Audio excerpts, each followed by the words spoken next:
Disney's live-action Snow White was DOA the moment they announced it. This isn't because it's woke or because of Rachel Zegler. It isn't because of Gal Gadot. Anyone could have been behind the camera or in front of it, and it would still be DOA. Snow White won't be bad because of any inherent choice made with this film, but rather with the way Disney produces their films entirely. Disney live-action adaptations have been widely dismissed by most critics as cheap attempts, or in some cases, highly expensive attempts, to cash in on childhood nostalgia.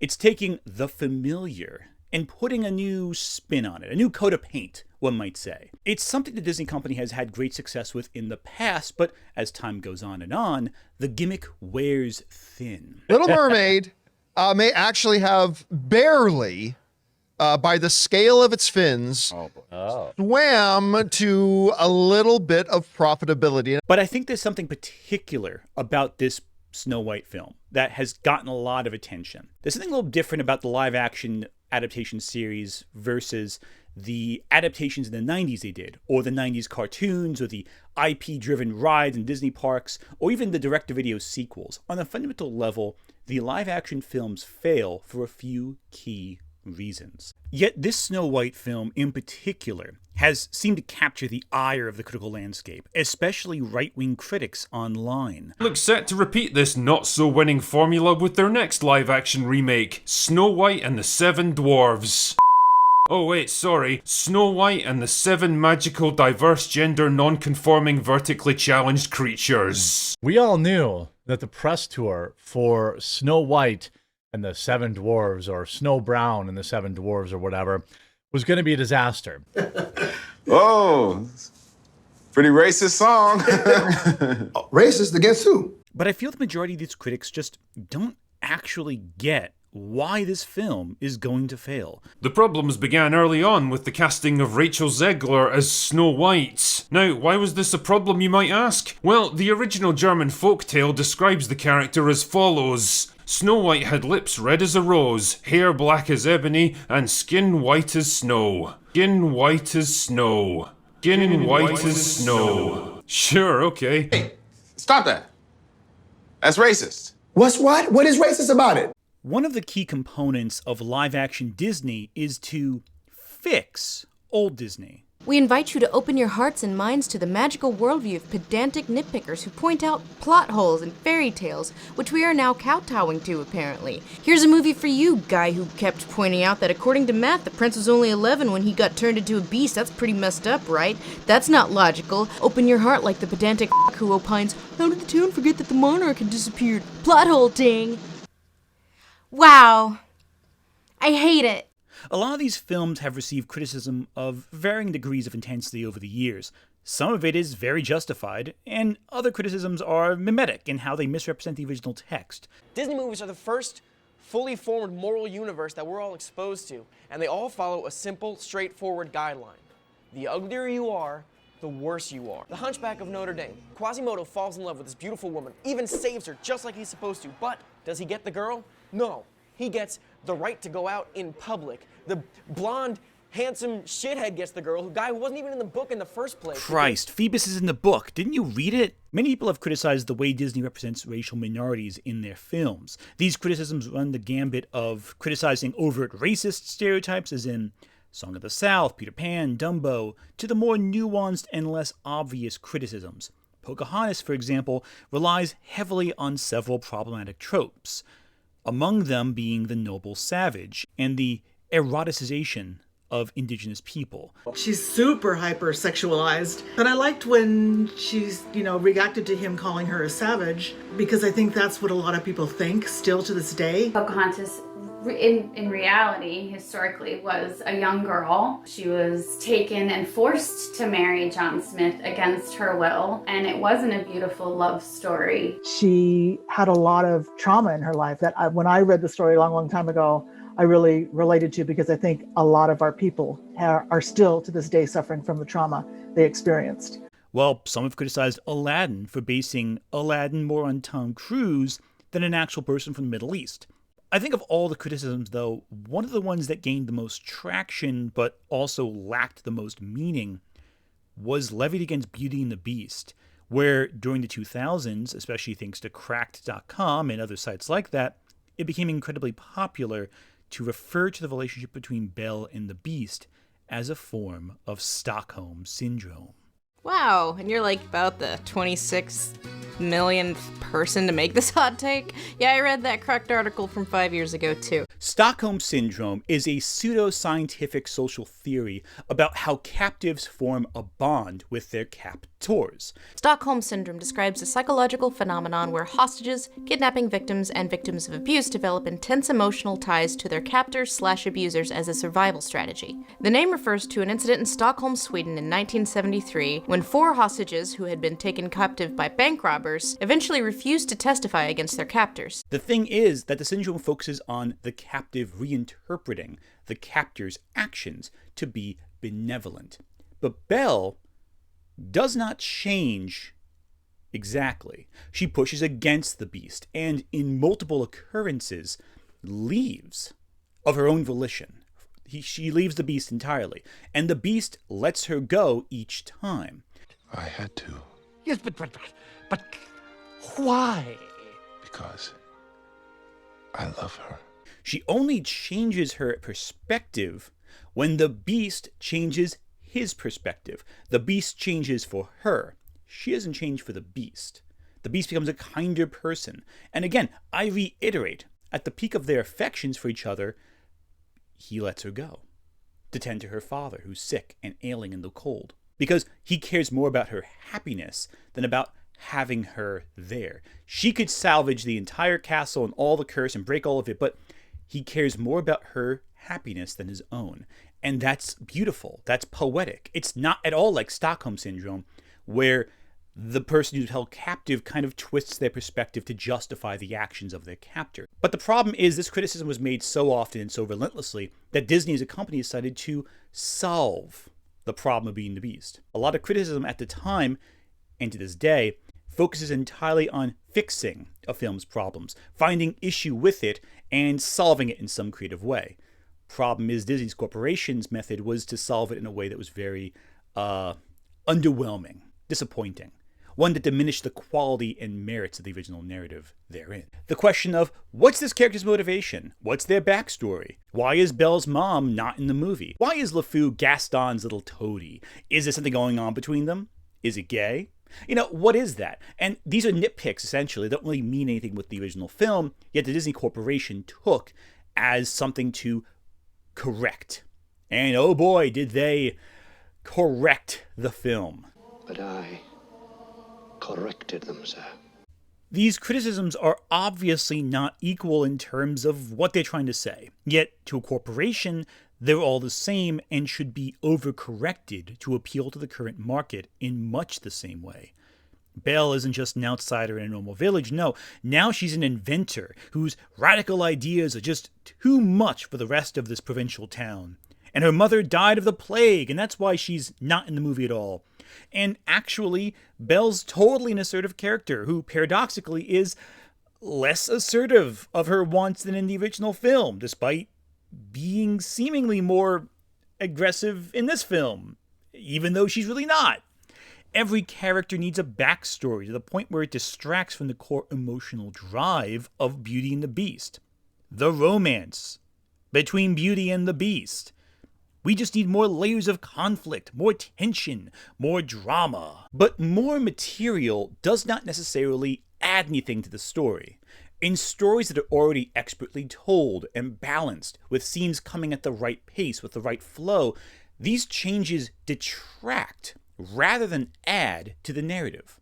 It takes your attention off of the core things that matter and onto things that don't really matter. This is why remakes of the Renaissance films often fall short. They feel clumsy, awkwardly paced, weird to watch, because the original films were masterfully paced to be 90 minutes or 100 minutes in some cases in length.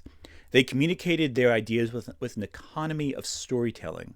Concise plot points, concise details. Well, most of them anyway. To revise them without fundamentally changing the story you're telling feels like the same thing you saw but longer. They're massively long adaptations of films that were essentially very tightly written. And so a lot of the points feel like filler, waiting for you to get to the plot points the original film balanced so effectively. You know what? People get hung up on diverse casting or new characters added when the issues, it's far simpler. It's just one core issue.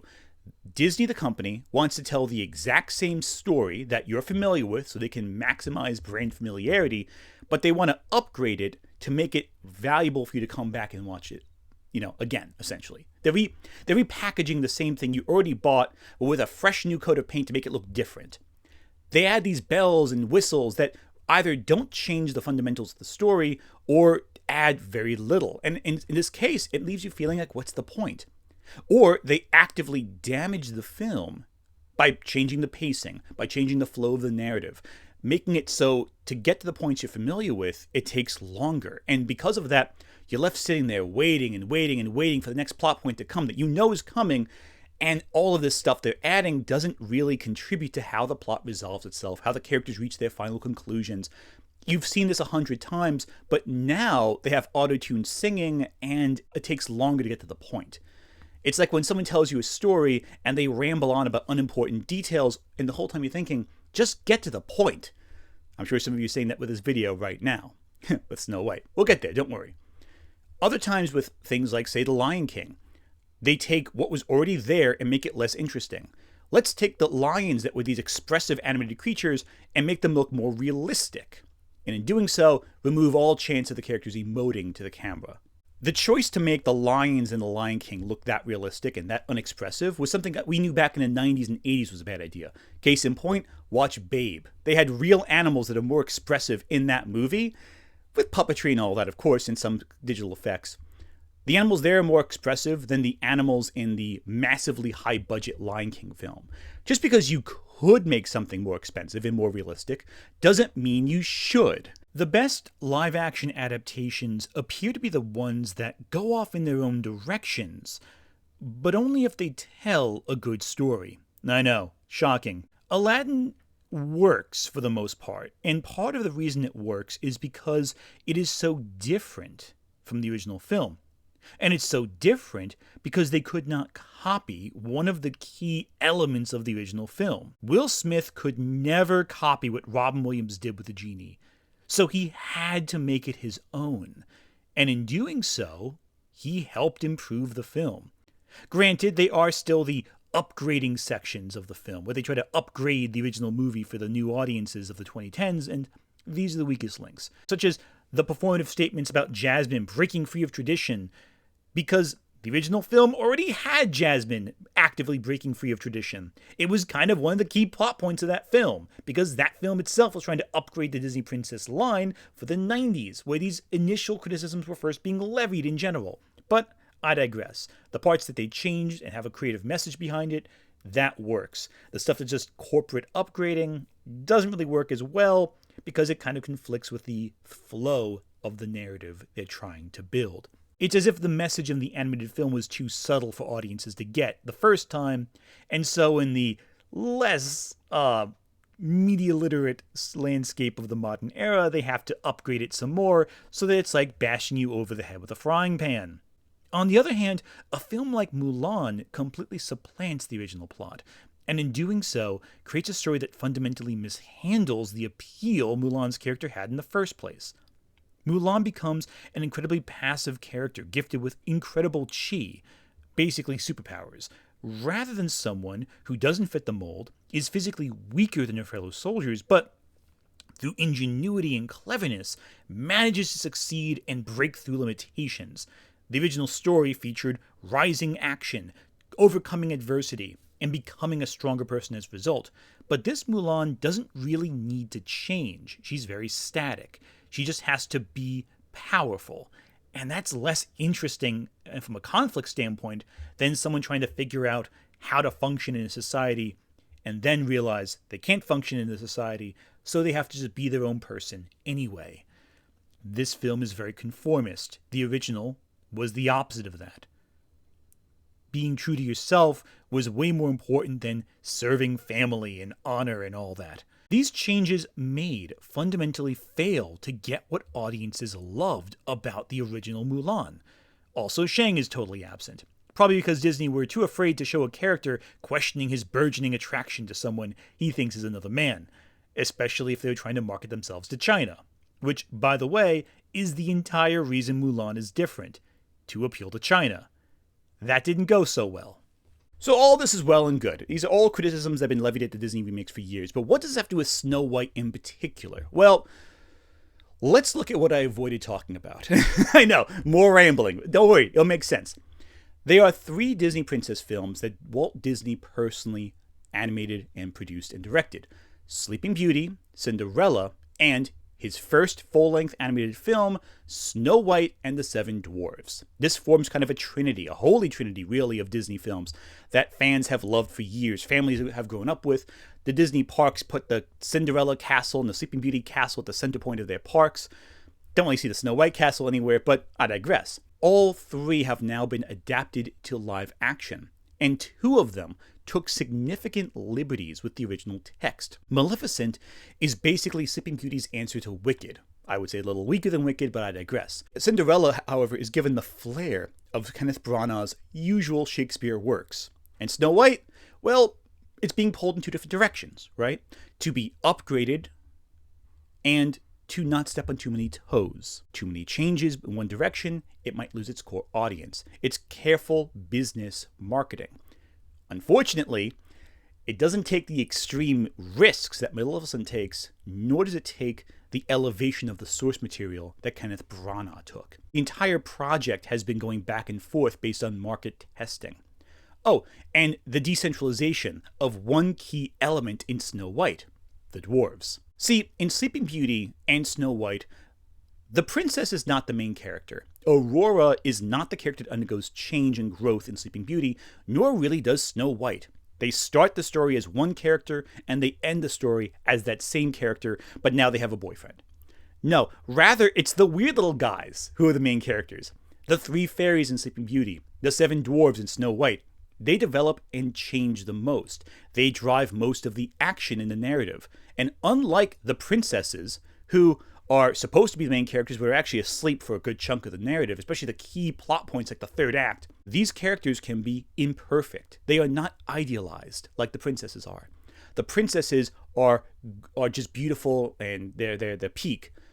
But the little guys can be weird, they can argue, they can fight, they can bicker, and that makes them interesting, that makes them fun, that makes them dynamic.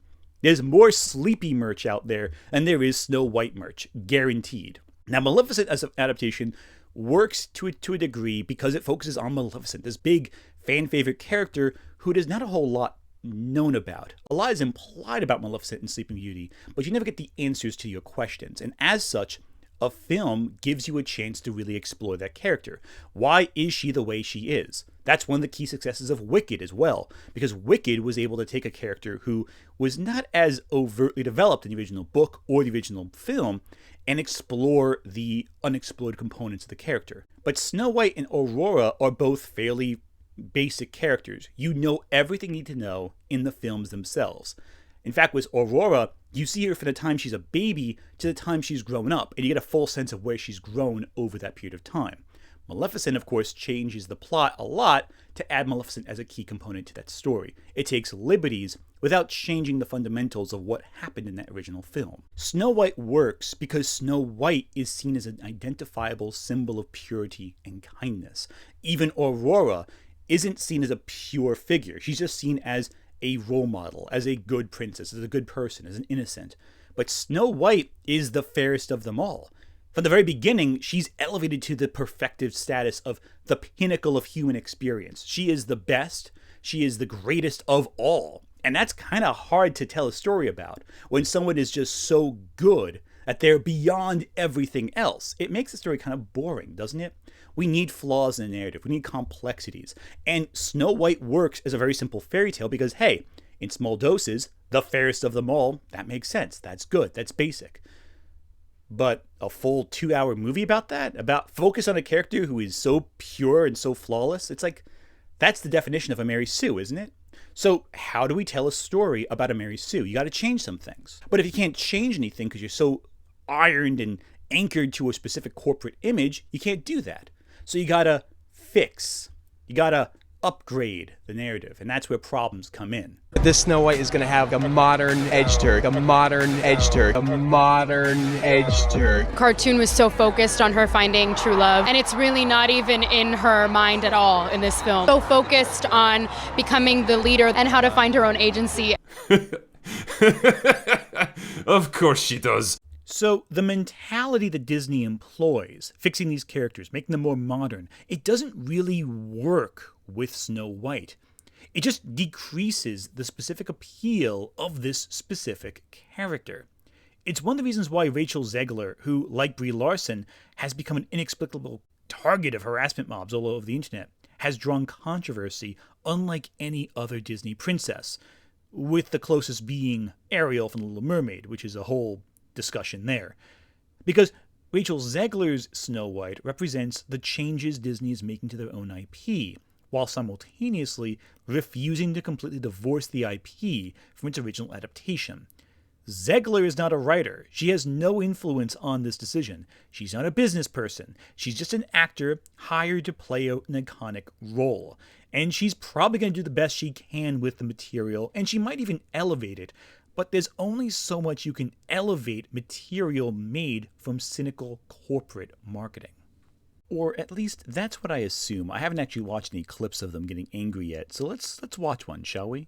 But of course, this is the Rachel Zegler that we all know right here. Let me back this up. There's a big focus on her love story with a guy who literally stalks her. Yeah. Weird. Super weird. So we didn't do that this time. So no prince or a different kind of prince? We have a different approach to what I'm sure a lot of people will assume is a love story just because, like, we cast a guy in the movie. Right. Andrew Burnap, great dude. Yeah. It's one of those things that I think everyone's going to have their assumptions about what it's actually going to be, but it's really not about the love story at all, which is really, really wonderful. And whether or not she finds love along the way is anybody's guess until 2024. All of Andrew's scenes could get cut. Who knows? It's Hollywood, baby. But it's... God, she's so incredibly unlikable, and she makes it worse and worse. What was his point? I have no idea. Dude, I don't get it. You know what? That was probably a bad clip. Let's watch another one. Original cartoon came out in 1937, and very evidently so. Okay. There's a big focus on her love story with a guy who literally stalks her. Yeah. Weird. See, that's kind of strange considering, this is the exact same thing Cracked was saying 12 years ago, and everyone loved it then. Oh wait, I'm sorry. No, Cracked went way further. Snow White eats the apple because she's the ideal Disney princess, a dummy who relies on her looks, and her looks alone. So being good looking is a superpower. I would like to revise my answer from the superpower conversation. And in the Disney universe, talking and thinking are like kryptonite. I mean, Snow White doesn't sweet talk the huntsman into letting her go. He falls for her after watching her creepily from a bush. And then she sets a great example for the kids by running off into the woods and deciding to take a nap in 7 tiny, unmade beds. Belonging to 7 tiny, filthy, backwoods, sex-starved miners. Yeah, that could have gone really differently. It almost does. The dwarves are moments away from murdering her with a pickaxe, but then they see her pretty sleeping face and they fall in love with her, right? And then she eats the coma apple, and then they think she's dead, but instead of accidentally almost burying her alive, they want to just look at her pretty sleeping face. I mean, that's her thing. She's attractive to look upon only when she remains stationary and silent. And I ate that shit up! After watching several videos about Rachel Zegler, it became really clear very fast what the problem was. 80% of these videos were about her saying something kind of cringe, kind of uncomfortable about Disney's history. 20% were politics, and that sums up everything right there. It's not like anyone who got mad at her has ever said, say, something really embarrassing during an interview that showed how little they know about the subject matter they're talking about, right? There's a reason people, like in the West, are starting to draw more and more towards, Korean or Japanese filmmaking. It's precisely because it's a bit different from what we get. And that's a good thing. Yeah, what is the most recent Japanese film, or at least entertainment, that you enjoyed so far? What am I thinking of? See, a lot of them would be older ones, like Old Boy, for example. Okay. I really enjoyed that one. I know it's not Japanese, but... But look, we know the reason why these people are targeting both Rachel Zegler and Halle Bailey before, because of her role as Ariel, right? We know the reason. Snow Brown in the Seven Dwarves or whatever. And skin white as snow. Skin white as snow. Skin white as snow. Sure, okay. Deja vu. What did you just say? Halle Bailey looks exactly like Ariel, complete with the red locks in The Little Mermaid. Incredible singing in the film already seems very close to the animated version. Some people question that a little bit because obviously Disney was very proud 3 years ago when they announced that Halle Bailey would be playing Ariel. They're happy to push inclusivity and diversity in their films. They were proud when they said that we're not going to cast Ariel as a white girl, we're going to cast her as a black woman. So when this tweet got around, people very much questioned what disgusting film is actually talking about. And obviously, the backlash has been real and it has been powerful when it comes to YouTube. You know, people are going to act like, oh no, the Little Mermaid, I'm here because I'm a Little Mermaid purist. I come up with all these bullshit answers. They'll be like, you know, you look at the history of the Little Mermaid. I'm sorry, the history of the Little Mermaid? You mean the imagination of the Little Mermaid? Yeah, I mean, if you look at it, it's like... Considering that Ariel is a mermaid and Snow White is a fictional character, I don't think there's any real problem with race swapping. And if they do have a problem with race swapping, then let me tell you something else. I don't think a Middle Eastern man had blonde hair, blue eyes, and white skin personally, but that's a conversation we can hold for another day. This is a trend for these critics. I definitely had fun playing a particularly challenging game of Spot the White Guy with this trailer, because damn man, this one shows enough to fulfill Disney's entire DEI quota for the next 2 fiscal years. For example, check out this collection of Jedi Padawans and see if you can identify the one demographic that's mysteriously left out. These folks tend not to mind when, say, a Romani character like Magneto or Scarlet Witch is played by a decidedly not Romani character. But the moment one of the oldest characters in fiction happens to be played one time by a woman who isn't white, well, then everyone loses their minds. I wonder if they had this much of a problem in the 90s with this version of Cinderella as well. Oh wait, probably not, because they probably never even watched it. Yeah, if you were a fan, you would have known that Disney had long created Black Mermaids. Like, they did this, they spin off all their movies, they've had tons of them. They had like a Black Mermaid, she did sign language, it used to be a cartoon when we were kids.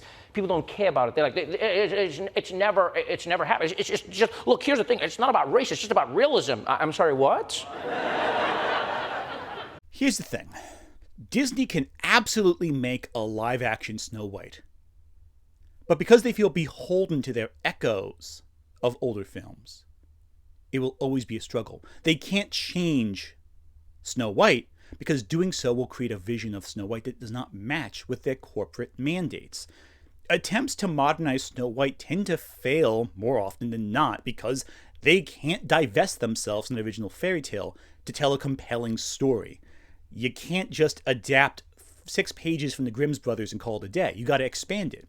Mirror, Mirror, Snow White and the Huntsman. Those are recent attempts, well, relatively recent, to modernize Snow White, and both failed. There's tons of TV movies from the 2000s, 90s, 80s, even the 50s had a couple adaptations that all struggle to really make Snow White dynamic and interesting. It feels like a very bland retelling of the Grimm's Brothers fairy tale because it takes 8 pages and adds filler, much like how the live-action Disney films of today take 90 minutes and add 40 minutes of filler, an hour of filler. That doesn't really contribute to the narrative's flow. And unlike Cinderella, you can't really take the plot of Snow White and transplant it somewhere else. It's a little more difficult because Cinderella is not a story about an idealized person, but about a person who overcomes adversity and rises above it, which is a far more universal story and a story that lends itself better to reimagining. Cinderella has had multiple fantastic adaptations over the years. In my opinion, the best one is Ever After, which reimagines Cinderella not as a fairy tale, but as a historical romance. The characters are placed in a more historical setting. Cinderella, now Daniela, is still abused by her stepmother and, well, one stepsister. This is the one that did the good stepsister upgrade far before Disney ever did. Daniela is a well-read woman. She's raised on moralist philosophy, and she's willing to both street fight and upturn the aristocracy for the good of the poor. She's a literal social justice warrior, and yet feels totally anchored to the time she is written in. Everything Daniela does is rooted in things she could realistically do and realistically think in this era. She's influenced by Thomas More, who was a contemporary thinker at that time. A servant is not a thief, Your Highness, and those who are cannot help themselves. Really? Oh, and the magical elements like the fairy godmother? Yeah, now it's just Leonardo da Vinci. So, totally more normal than a fairy godmother. Just Da Vinci showing up. That's a thing that happened all the time, right? Okay, some of the movie is a little silly, but it's less silly than a pumpkin turning into a carriage. The story of Ever After ends up being dramatically different from the story of Cinderella, yet it still hits the core beats of the Cinderella story. Daniela is still the same person as Cinderella at its core. They just added some things to her that make her more interesting in the setting that she's placed in, adding a dynamic flow that doesn't remove the core of her character. She is a poor, abused child who gets a chance for happiness. Beauty and the Beast and Cinderella, I think, are the easiest of these fairy tales to readapt in different settings. Beauty and the Beast had the classic 40s film, the French film, the George R.R. Martin penned 80s show, and Beastly. Yeah, I bet you forgot about Beastly, didn't you? I wish I forgot about it. It's pretty bad. Pretty gruesome, huh? I've seen worse. The themes are fairly universal, but also the characters are dynamic. They are not simply the fairest of them all, or girl who falls asleep for a year or so, or 16 years in some, or centuries in some versions of the fairy tale. Rather, it's about people who deal with societal conflicts, maybe an abusive parent, maybe they're not appreciated in their time, maybe they're just quiet and reserved, and they're put in a scenario where they have to deal with conflict and grow as a result. These stories are easy to adapt. Same thing with Little Mermaid, a character who is centered on dreaming about being on the surface, longing for something that they don't have, and getting a chance to have that. It's a far more human narrative than necessarily someone put into a death-like trance or the fairest of them all. They're more human, more dynamic. This is why adapting Sleeping Beauty is so difficult, and why adapting Snow White is so difficult. Snow White at its core is, you have a young girl who's pure of heart, she's loved by a prince, envied by her mother, and she's chased away and has to hide away with some dwarves. She falls into a death-like sleep, or outright dies in some versions, and true love's kiss saves her. In all cases, what happens to Snow White happens to her. She doesn't make any choices of her own. She doesn't play an active role in her narrative. And because there's no choice, that makes for a very boring narrative in longer forms of storytelling. That's why in the Snow White film, the dwarves are the main character, because the dwarves are allowed to make choices. They're centered as the drivers of the narrative and the plot.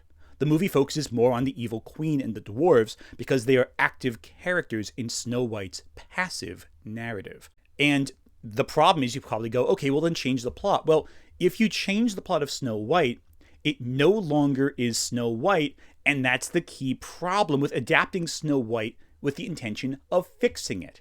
Because if you're not loyal to the original narrative, Snow White very quickly unravels and becomes unlike Snow White.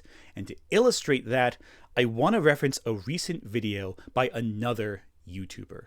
The YouTuber Noralities recently released a fairly extensive video outlining the history of Sleeping Beauty across multiple iterations, outlining how she theorized the story changed as it was retold by different people in different cultures over literal thousands of years.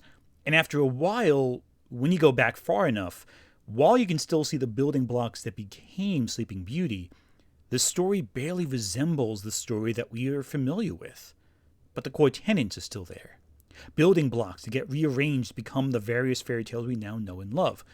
And what Noralities theorizes, again, her theory, not necessarily mine, is that elements of Snow White, Sleeping Beauty, and Rapunzel are somewhat interchangeable, and so much of what we know of as separate fairy tales have common ancestry. All stories are one story, which is fine, unless you're the Grimm's brothers in 1812, in which case you've got a big problem. They're not just writing down one story, or 8, or 50, they're making a collection of 86 distinct tales, and of course they want to document their own version of Rapunzel, Snow White, and Sleeping Beauty. But this is the first time in almost 200 years that these stories have been put back in the same book together again. And now that they are, their sources are starting to look eerily similar. So, what do you do in that situation? You change some things. You adapt and swap them around. Too much of certain tropes leads to the story becoming more like one of these other fairy tales. As such, I theorize that the reason why Snow White proves to be so hard to adapt is because the filmmakers are too afraid to take the pieces apart. And justifiably so. You take the pieces apart like a Jenga set, the whole thing falls apart. An early report claimed that Snow White in Disney's new Snow White film would no longer be with the dwarves, but rather enchanted creatures. This omission was changed arguably sometime during production, which led to the very quickly reimagined versions of the dwarves we see on the film. And it's clear these dwarves are shoddily CGI'd. It looks very rushed. It's clear the creatives were afraid to change anything about the film in fear of pissing off the Disney hierarchy. And the Disney hierarchy wanted to follow the same formula of fixing common complaints about the film, but also keeping it similar enough so it's recognizable as a brand. The dwarves being de-emphasized is not just in the film, but also the title. It's no longer Snow White and Seven Dwarves, it's just Snow White. Snow White has eclipsed the dwarves, the main characters of the movie, in order to center herself, a character who is passive, does not make big changes, and doesn't make many choices. And because of that, you got to change the structure to fit a new narrative. But if you change the structure, you change the story. You see the problem with this, right? And she's asleep for a good chunk of the act. How can a character be an active presence in her own story when she's asleep for a third of the story? You see, that's the key problem. You can't change that. You can't make that fundamental alteration. You can't make the Snow White an active character from beginning to end of your film if a third of the film she's asleep. You know, like what's she gonna do? Dream? Have like a Freddy Krueger style fight with someone in her dreams? No, it's not gonna work. Because you removed the dwarves from the narrative, both in terms of marketing and in terms of presumably the plot, you've de-emphasized the actual characters that drive change in the plot. So it becomes a big mess, you know? And further, at a certain point, if you keep changing things, Snow White just becomes Aurora. They're both doomed to sleep till true love's kiss wakes them. And the main characters, like the prince or the dwarves or the fairies, whatever, they confront a villain that's responsible for making all this happen. And the villain's supposed to scare children. Yet the problem is Snow White and Sleeping Beauty are so similar as narratives that the more you change, the harder it becomes to adapt. It's a tricky situation, and there is no easy solution. Unless you fundamentally alter the narrative, like Disney has done in the past with stuff like Once Upon a Time, where the story is fundamentally different than the Snow White narrative. It follows the plot beats, but kind of follows up with what happened afterwards, and it kind of crosses over with other fairy tales. And as a result, it feels a little more nuanced and complicated and interesting. But Disney's not going to take that big of a risk. They want to keep the recognizable IP of Snow White without changing too much, and that's where the problems come in. And this isn't even unique to Disney's adaptation, but all Snow White adaptations that try to divest Snow White from the dwarves or other fantastical elements in favor of a darker or maybe more satirical edge. Something that pokes fun or is aware of the original fairy tale and tries to divest from it. Not like an Enchanted or something more original, but more like Snow White and the Huntsman or Mirror Mirror. They both encounter the same problem as this film does, where they feel profoundly unlike the original source material the further they divest from that original fairy tale. The story loses its sense of identity. It ends up feeling like just another fantasy film. This goes even harder when someone creatively bankrupt tries to tell Snow White, like, say, The Daily Wire. One of the simplest rules of business is that if you don't give your customers what they want, then sooner or later someone else will. And that, my friend, is when you go out of business. Such is the case with Snow White and the 7 diverse, non-specific, vertically challenged creatures. A movie that somehow managed to combine all the worst aspects of modern movie making with an actress who embodies all the worst aspects of modern actors. Weird. For every failing company that's too stupid or too arrogant to give their customers what they actually want, there's another up-and-coming hopeful waiting to swoop in and take the crown. And in this case, it's the Daily Wire, a conservative media outlet that started dabbling in film and TV production over the past couple of years. And while they haven't exactly rocked the world of entertainment to its core, movies like Run, Hide, Fight and Shuts In proved that they can make relatively decent films on a fraction of the cost of Hollywood's. And the other day, they dropped their first teaser trailer for Snow White and the Evil Queen, something that I honestly thought was a piss take at first. But nope, it's a legit movie that's actually getting made and released next year under their kids production company Bentkey, starring Brett Cooper as Snow White.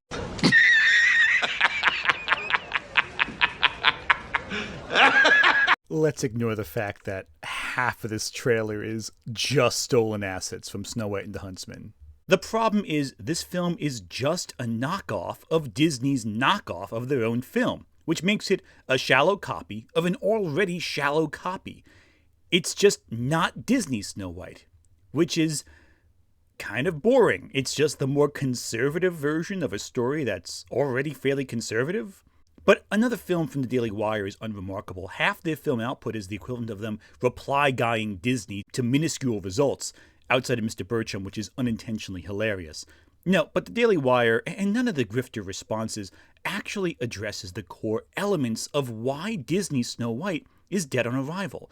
All of their superficial complaints could be addressed entirely, and the film would still be dead on arrival, because none of these people, none of these conservative reactions to Snow White actually understands the core reason why this film is going to be terrible. You just don't get it, do you? You don't. Whoever is acting in this movie, it doesn't matter. Whatever script they write, doesn't matter. However bad the effects are, doesn't matter. These elements can be the best or worst, and the film would still be terrible. Because the problem forever has been the entire approach to these live-action Disney films. That approach is wrong. Snow White will still suffer. It will suffer the worst, actually. It's the Mulan situation all over again. If you fundamentally change Snow White, you'll miss the point of the story. The only difference between Mulan and Snow White is that the Mulan Disney film, originally made in the 90s, diverged heavily from the original epic it's based on. Snow White didn't. It's a story stuck in a mold, and they can change specific things, superficial things, but only until the mold is pushed, not broken. And of course they want to document their own version of Rapunzel, Snow White, and Sleeping Beauty. But this is the first time in almost 200 years that these stories have been put back in the same book together again. And now that they are, their sources are starting to look eerily similar. Mulan can exist outside of its mold. Snow White can't, unless it wants to resemble one of the many other fairy tales it shares its core tropes with. Would it be possible one day for an ever after style movie of Snow White to come about? Yeah, of course. In fact, Snow White has been reimagined. As I mentioned before, once upon a time. It is a Disney show. It does reimagine Snow White, and it's successful at it. It's not the greatest show of all time, and it's quite goofy at times, but it's still a successful adaptation of the fairy tale. And unlike the modern wave of live-action films, the storytellers had confidence enough to take the basic elements of the story and run with it in creative and interesting ways. It reinterprets these characters in wild, fun styles. Even back in the day when Disney planned on a direct-to-DVD sequel to Snow White, yes, this was a thing that they were planning for a very long time, they exercised more bravery to play with their ideas, to play with their brand in a way that's exciting. The iconic Snow White ride at the Disney parks, the one that terrified children throughout the 80s and 70s, that at least took a risk, a big risk, and it pays off. It's legendary among park enthusiasts as one of the most frightening rides of that era. But these films feel safe. There's no risks involved. Even casting Gal Gadot as the evil queen. Who's the most recognizable woman we can cast? Gal Gadot. There we go. The problem is they're afraid to take risks with a story that needs risks in order to be distinguished from its other contemporary adaptations. And because of that, because of the stagnation, because of the refusal to change, because of the fear of backlash, and thus changing course and changing direction as the film goes on in production, because of all of that, and because of the core issues with adapting Snow White as a story that they seem to be refusing to address, this film is dead on arrival. End of the video. Credits are rolling. I want to issue a real thanks right now to both Lindsay Ellis and Noralities, whose video content was very important during this research process. I also want to thank Cracked for ruining the last discussion of film for the last 14 years regarding Disney films. They got so many details wrong. It's actually kind of staggering that we used to take this stuff seriously. If you're upset with Rachel Zegler, please walk outside, talk to a human being, go to a bar, get a drink, do anything other than like obsess over one random celebrity saying things that might be at worst mildly cringe. Like, just get out of the house, please.